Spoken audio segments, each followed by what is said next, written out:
නමෝ තස්ස භගවතෝ අරහතෝ සම්මා සම්බුද්දස්ස. තෙරුවන් සරණයි ශ්‍රද්ධාවන්ත පින්වතුනි. අද අපි කතා කරන්න අදහස් කරන්නේ සත්‍යයන්ගේ උපතක් වෙනුවෙනුත් උපන් සත්‍යයන්ගේ පැවැත්ම වෙනුවෙනුත් උපකාර වෙන ආහාර ගැන. සංසාරයෙන් නිදහස් වෙන්න බැරුව සත්වයා සසර තුල රඳවන්නේ සතරාකාර වූ ආහාරයන්ගෙන්. ආහාරං තීති ආහාරෝ කියනවා. ගෙනෙන්නේනුයි ආහාර කියනවා. ආහාරං තීති ආහාරෝ. භාග්‍යවතුන් වහන්සේ වදාලා සබ්බේ සත්තා ආහාරට්ඨිතිකා කියලා. සියලු සත්වයන් ආහාරයෙන් ජීවත් වෙනවා. එතකොට මේ හැම ආහාරයක්ම හැම සත්වයන්ටම ලැබෙනව නෙමෙයි. පස්ස ආහාරය, මනෝ සංචේතන ආහාරය, විඥාන ආහාරය, කබලින්කාර ආහාරය කියලා ආහාර හතරයි. පස්සාහාරය, මනෝ සංචේතන ආහාරය, විඥාන ආහාරය, කබලින්කාර ආහාරය. මේ ආහාර හතරම ලෝකේ ජීවත් වෙන හැම සත්ත්වෙකුටම ලැබෙනව නෙමෙයි. පස්ස ආහාරය කියන්නේ පස්ස චෛතසිකය. පස්ස ආහාරය.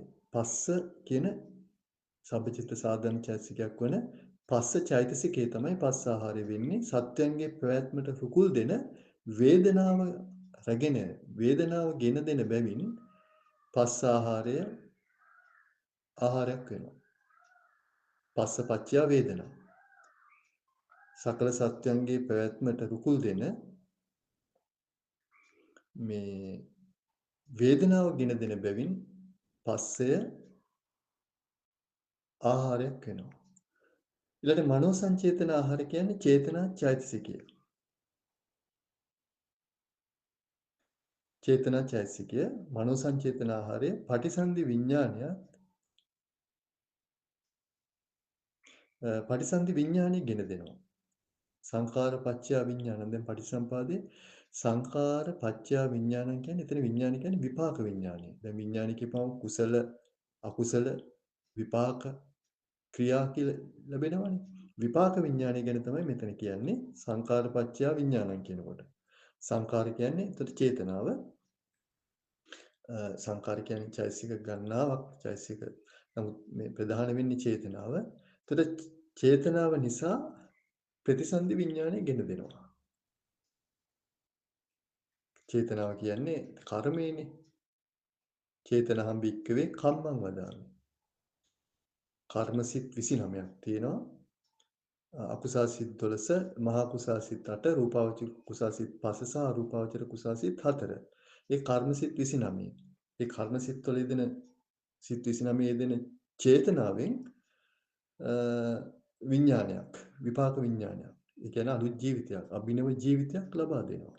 ඒ නිසා ආහාරයක්. සසරේ පැවැත්මට ආහාරයක්, මනෝ සංචේතන ආහාරය. ඊළඟ විඥාන ආහාරය. විඥාන ආහාරය. දැන් පටිසන්ධි සිත නාම රූප ගේනවා. විඥාන පත්‍ය නාම රූප. එතන විඥාන කියන්නේ පරිසම්පාදිතන විඥානය කියලා කියන්නේ පටිසන්ධි මේ කියන්නේ විපාක විඥානය. ඒතර ඒ විපාක විඥාණයෙන් නාම රූප ගේනවා. විඥාන පත්‍ය නාම රූප. විපාක විඥාණයෙන් එහෙම නැත්නම් පටිසන්ධි සිතෙන් නාම රූප ගෙන දෙන බැවින් විඥානාරය ආහාරයක්. සත්‍යයන්ගේ පැවැත්මට රුකුල් දෙන ආහාරයක්. ඊළඟට කබලින්කාර ආහාරය. ඕජාස්තමක රූපේ ගෙන දෙන නිසා කබලින්කාර ආහාරයක්. දැන් අපි ආහාර කියලා අපි ගන්න ඇත්තටම උතුජ රූප. උතුජ රූප ගන්නේ මේ ඒ උතුජ රූප වලින් කියන්නේ අපි ආහාර කියලා ගන්න දේවල් බත්මාළු වල තියෙන්නේ පඨවි ආපෝ තේජෝ වායෝ වර්ණ ගන්ධ රස ඕජා ඔච්චරයි. උතුජ රූප විශේෂයක් තමයි අපි කෑම ආහාර ගන්නවා කියලා ගන්නෙ. ඉතින් ඒ උතුජ රූප වලින් ඕජාස්තමක රූපේ ලබා දෙනවා. ආහාර රූපේ ලබා දෙනවා. ඒ නිසා කබලින්කාර ආහාරය ආහාරයක්. ඉතින් මේ සතරාකාර ආහාර අතරින් පස්ස ආහාරය කාම භවයේ ලැබෙනවා. ඒ වගේම 15 රූප භවයේ අසඤ්ඤතලයේ 15 රූප භවයේ ලැබෙනවා. අරූප භවයේත් ලැබෙනවා. පස්ස ආහාරය කාම භවයේ ලැබෙනවා. පසළොස් රූප භවයේ ලැබෙනවා. අරූප භවයේ ලැබෙනවා. ලැබෙන්නේ නැත්තේ අසඤ්ඤ තලයේ විතරයි පස්ස ආහාරය. මනෝ සංචේතන ආහාරය මේ සියලු තැනම ලැබෙන ආහාරය මේක.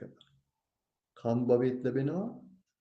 මේ පසළොස් රූප භවයේ වගේම අසඤ්ඤ තලයේත් ලැබෙනවා.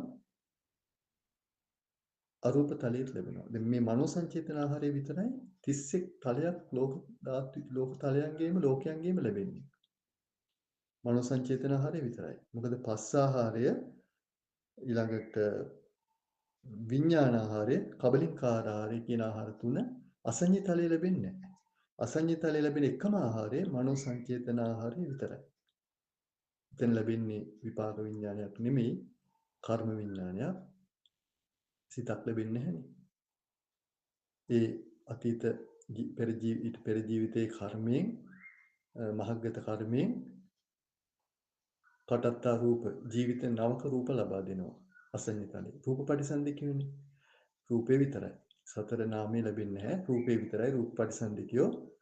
එතට උන්ටත් ආහාරයක් තියෙනවා. සබ්බේ සත්ත ආහාරට්ටි තිකන්නේ. උන්ටත් ආහාරයක් තියෙනවා. ඒ තමයි මනෝ සංචේතන ආහාරය. ඊළඟට විඥාන ආහාරය කාම භවයේ, පසළොස් රූප භවයේ, අරූප භවයේ ලැබෙනවා. විඥාන ආහාරය කාම භවයේ 11 කාම භවයේ සතර අපාය මනුස්ස ලෝකයේ දිව්‍ය ලෝක 6 11 කාම භවයේ අසඤ්ඤ තලයේ ඇර සෙසු බ්‍රහ්ම ලෝක රූපාවචර 15 අරූප ලෝකයේ විඥාන ආහාරය ලැබෙනවා. ඊළඟට කබලින්කාර ආහාරය නම් ලැබෙන්නේ මේ කාම භවයේ විතරයි. 11 කාම භූමියේ විතරක් ලැබෙන ආහාරයක් කබලින්කාර ආහාරය. වෙන ලෝකයක ලැබෙන්නේ නැහැ. කබලින්කාර ආහාරය.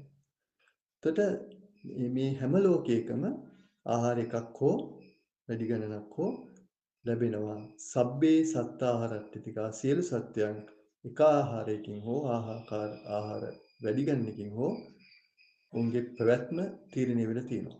ඉතින් මේ ආහාර නිරෝධයෙන් සසර ගමන නිරුද්ධ වෙනවා. ඉතින් මේ ආහාර නිරුද්ධ කරන වැඩපිළිවෙල භාග්‍යතුන් වහන්සේ දේශනා කළා.